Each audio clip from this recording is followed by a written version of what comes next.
In entertainment news, fans are still mourning the loss of Samuel Dobbs.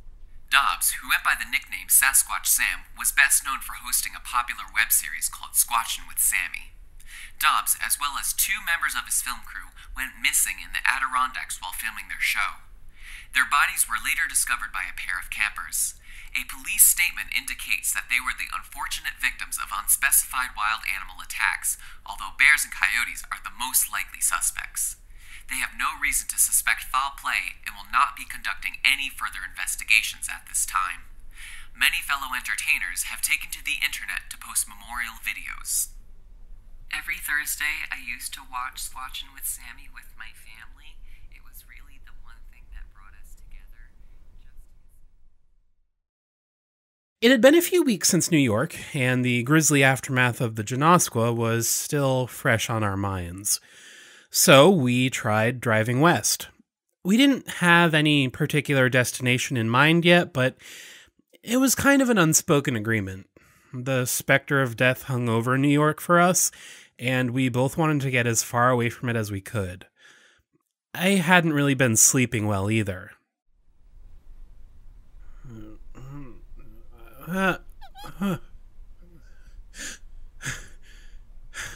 Hey, another nightmare? Yeah. You wanna talk about it? I just keep seeing their bodies. Sammy's dead eyes staring at me. No one said this job would be easy. I know. Can't you use your powers? Give me a mind wipe or something? I wish it were that easy. At least we have the next best thing. Fritz, go lay with Lucas. Aw, hey girl. Yes, you're very cute. Let me take my mind off things. We basically just continued like that for a while, driving, trying to rest, until I got word of a monster sighting that had just been reported. A sighting, huh? So, what are we dealing with? I'm not sure. No? Nope. No idea what it is. From the sound of it, it's some kind of lake monster, but I couldn't find any other reports. No other sightings, local legends, nothing. That doesn't sound too promising. Where there's smoke, there's usually fire. Where there's no smoke, well, you get what I mean. I do. But, you know what else it might mean? What? We might be discovering a brand new cryptid. I mean, I know cryptids by their very nature are undiscovered animals, but, like, this could be something no one's even heard of before. How cool would that be? Ooh, and we could name it. Come up with something that's not dumb. Who am I kidding? It'll just be the whatever lake monster. And besides, even if we don't find anything, that might be better. We can still, just take it easy. Fair enough. In that case, where are we going? Nebraska. Let's hit the road. We plotted a course for Loop City, Nebraska, a town with a population barely over 1,000. Once we were close, I started trying to contact the witness, Erica Connors. They didn't want to meet in person, but after a bit of persuading, they did agree to a phone interview. All right, Erica, you're on speakerphone. Yeah, I'm here. My partner Mia's here, too. Hello. You still there? You two promise this isn't to make fun of me? No, nothing of the sort, we swear. We believe you that you saw something. We just want to know more about it. Honest. Okay, fine. I was on the reservoir last week. Sherman Reservoir, right? Yeah, just outside of town. I spend a lot of time out there when I can, usually fishing. Fishing? You got a problem with that? What? Oh, no, of course not. For the past month or so, I noticed the vibe around the lake had changed. The vibe? Sorry, I don't know how else to explain it. Quieter, maybe? Couldn't hear as many birds. Fish were scarce. Finally, I was out last week, and I started seeing fish again. I caught one, and then noticed a big group, all swimming together. Is that normal? No, not really. I look in the direction the fish are coming from, and that's when I saw it. It was... well, I don't know what it was, but it definitely wasn't some normal animal. And you're sure it couldn't have been, like, say, a crocodile or something? Maybe a big snapping turtle? In this area? No way. Besides, it had a giant horn, like a rhinoceros. Really? What did the rest of it look like? Can you remember? Yeah, I remember, but that's all I saw. The water was too murky. I could only make out the general shape of it. The horn was the only part that stuck out above the water. Gotcha. So it never surfaced, as far as you know? No. It started swimming in my direction, and I got out of there as fast as I could.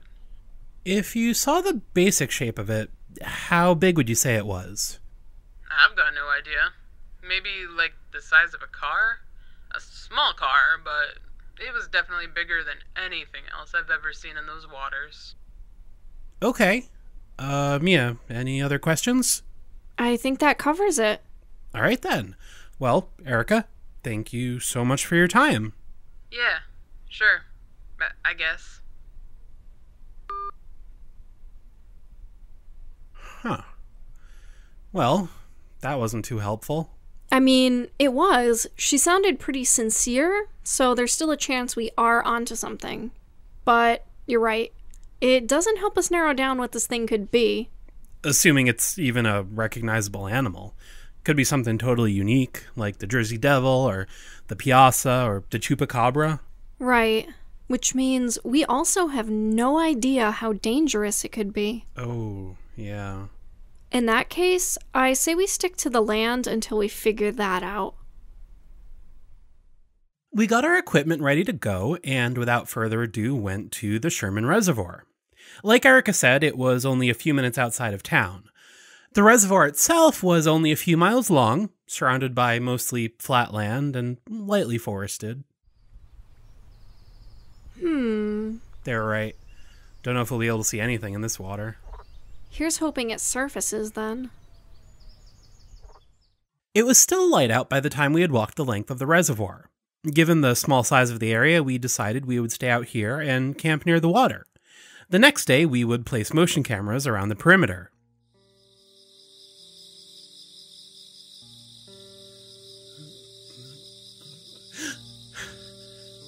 Again?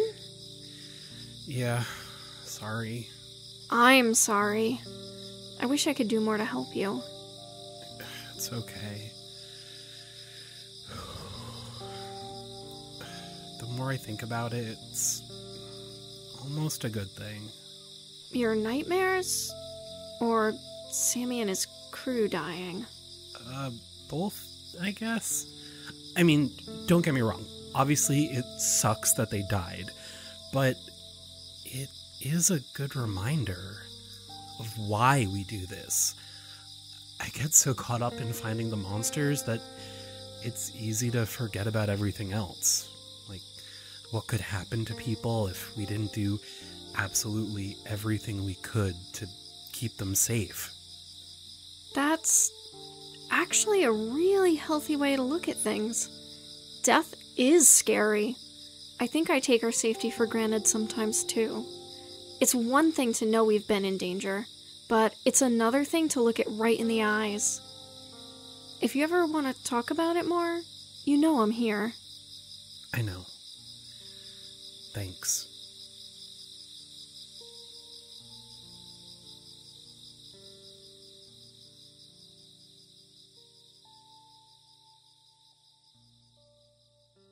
After once again snuggling with Fritz, I was finally able to fall back asleep for a few hours.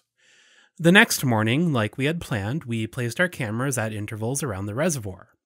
After that, we sort of just staked out different spots overlooking the water for a few hours at a time.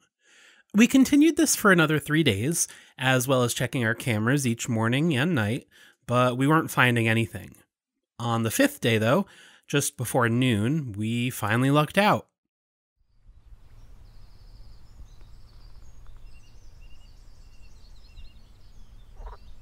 Hey, you see that log? Was that there a few minutes ago? Which one? Right over there.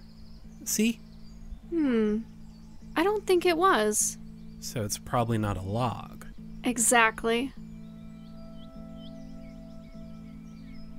There! It moved. Did you see it? I sure did. After that, the shape we had spotted sunk below the water. A minute later, it rose again, closer than it had been before. And after another moment, it started moving in our direction. Ooh, it's coming this way. That makes things easy for us. Seriously. Even if it doesn't come above the surface, we should still be able to get a better estimate on its size. It's coming awfully close, don't you think? What's it gonna do? Climb up out of the water?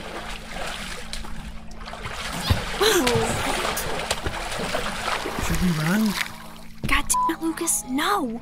You never want to run. I think we're okay, though. It looks like some kind of iguana, maybe? They're herbivores. Okay, good. Well, sometimes they eat bugs and stuff, but we should be safe. Should be? Yeah, well, don't forget common sense stuff. I'm sure if you got up in its face and tried to pick a fight, it wouldn't be too happy. But besides that, I am confident enough to say that it won't try and eat us. Like Mia said, it was some kind of giant lizard. I don't think the creature realized we were there when it first left the water because it froze when it saw us. After staring for a moment though, and seemingly deciding that we posed no threat, it laid down on the bank of the water and closed its eyes. Is it just napping? Dude, do you know anything about lizards? It's sunning. That's how they keep warm. That's like the basic need of cold-blooded animals. Oh, right, of course. Mia took this opportunity to sketch the creature and take some measurements from a safe distance, but we mostly just sat and watched the creature sleep. Fritz wasn't exactly thrilled with that, but she was securely riding in her little fanny pack, so she didn't really have a say. After about an hour and a half, though, it finally woke back up. I got nervous again when it started walking towards us, but it made its way over to a bush that had apparently caught its eye. After munching on the leaves for a few moments, it finally turned around and trudged back into the water. With that, we also left, returning to our campsite and packing up our things. As much as I would have liked to have discovered something new, I think I figured out what we saw. Really? Yeah, the Alkali Lake Monster, also known as the Walgren Lake Monster. 2 lakes? Nah, just the one. Walgren Lake used to be called Alkali Lake. Or maybe Alkali Lake? It's spelled the same as the chemical thing, but I don't know if that's where the name comes from. Anyway, it's just outside of a place called Hay Springs, Nebraska, which would be about a 4.5-hour drive away from here. Huh. Okay. What can you tell me about it?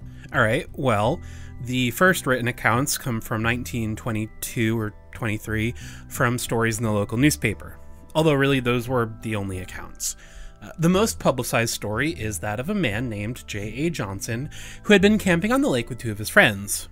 They saw it from 60 feet away, and according to the article, it was 40 feet long, dull gray-brown in color, with a horn-like object between its eyes and nostrils. They said it looked similar to an alligator, but was bigger and heavier than an alligator. When the creature noticed the men, it emitted a dreadful roar, thrashed its tail about, and then dove under the water. I also found a note, and I really love this. Some of his contemporaries thought that what he had really seen was a large beaver, which, really? Sometimes logical explanations make less sense than just saying it was a monster. Anyway, most people did think the creature was a hoax because apparently one of the writers for the Hay Springs News was a man named John G. Mayer, who was well known for his hoaxes, like the so-called discovery of a petrified man that was actually a cast made out of concrete. Just like the Cardiff Giant. Exactly. Officials talked about trying to find the creature, but obviously didn't go through with that. Other people have written about the monster since then, but no real sightings. It just sort of turned into more of a tall tale than anything.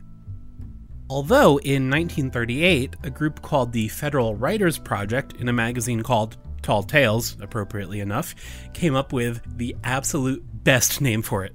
Hell, maybe the best name for anything ever. I'll just read the whole blurb. Since long before the time of old Jules, don't know what that means, a monster sea serpent has inhabited Alkali Walgren Lake, a few miles southeast of Hay Springs. He is one of the few inland sea serpents in the world. Sometime down through the years, possibly to distinguish him from other sea serpents known for their phenomenal performances, he acquired the name of Giganticus Brutervious. So formidable is Giganticus that when he comes to the surface of the water, the earth trembles and the skies cloud over. Those who have been brave enough and strong enough to endure a glance at him say that his flashing green eyes spit fire, that with a head like a huge oil barrel, he looks like something one sees in a very bad dream, and that the least movement of his big pointed ears causes a tempest on the lake. As he rears and flips his powerful tail, the farmers become seasick for miles around. When he comes ashore to devour his daily ration of a dozen calves, a mist arises so thick that travelers cannot make their way through it, and his flashing eyes color the mist a murky green. The gnashing of his teeth sounds like clap after clap of thunder. Wow, you weren't kidding about the tall tales. Yeah, but come on, Giganticus Brutervious, what a name! It's not the worst, I guess. Okay, besides that, there's not much else. Apparently though, another reason why people tend to lean towards hoax is that around 1890, there was a really bad drought that caused the water levels in the lake to fall almost completely, leaving people to wonder how a 40-foot monster could have hidden in an empty lake. Because it's got legs. Bingo. And that's also why the Alkali Lake monster was never seen again. It moved on. Right. It must travel around wherever it feels like. Just like us.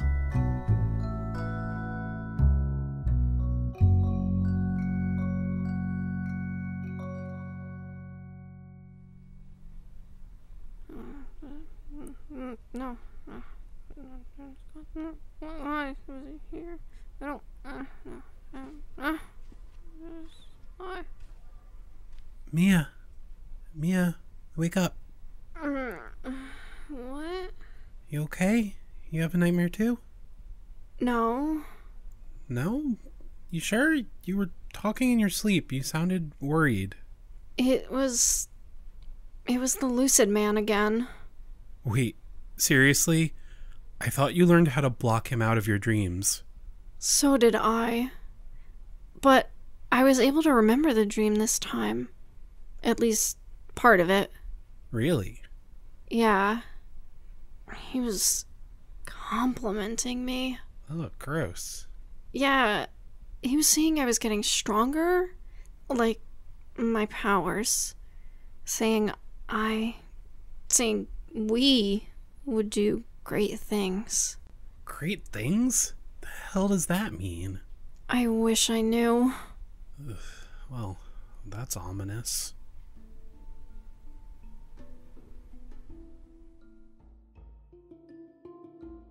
Field notes: Alkali Lake Monster. Since none of the names for this creature are particularly descriptive or meaningful, I've decided to go with the most popular name. The creature resembled a marine iguana, although obviously much larger. It was about 24 feet long and stood 6 feet tall at its shoulders. The creature's skin was a dark grayish green, and it had a large horn on its snout. The horn itself measured 19 inches long and is unlike any kind of horn I've ever seen. It was triangular with a rough, almost rocky texture, and was likely made out of bone. Also, behind its head, it had what appeared to be a set of external gills, similar to axolotls and some types of salamanders. Now, as far as behavior, I think the creature poses little threat. It was pretty docile, not really territorial or anything. And as far as its diet, marine iguanas subsist on algae, and most other iguanas are herbivorous, so it stands to reason that this creature is an herbivore as well. Although again, with a horn that big, I wouldn't exactly suggest upsetting it. I am pretty confident that the alkali lake monster is one unique individual. Lucas has been widening his research and still can't find any other accounts of large, horned lake monsters. Now, even though there is probably only one, I'm still surprised there haven't been more sightings of it.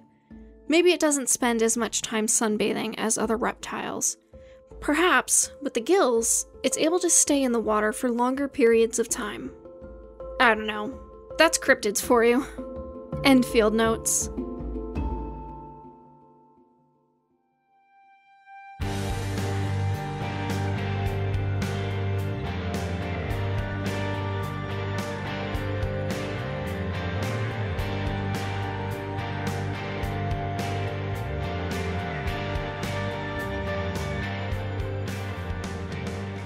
The Cryptid Cases has been a production of Little Giant Monsters. You can follow us by searching Little Giant Monsters on Facebook, Twitter, or Instagram to keep up to date with everything we're working on. We even post a sketch of the latest cryptid every Monday after a new episode. You can also visit our website, littlegiantmonsters.com, to see all of our content in one place. While you're there, want our designs on stickers, t-shirts, coffee mugs, and more? We now have merch. Just look for the merchandise link on our website. If you really like what we're doing and want to see us do more, please consider supporting us on Patreon. Rewards include behind-the-scenes content, bonus material, and more. Search Little Giant Monsters on Patreon or find a link on our website. You can also help us by leaving a rating and review on iTunes. Not only does each review warm our cold, cynical hearts, but it helps us move up the charts and bring the show to a wider audience. Your continued support means so much to us. Thanks for listening and see you again soon.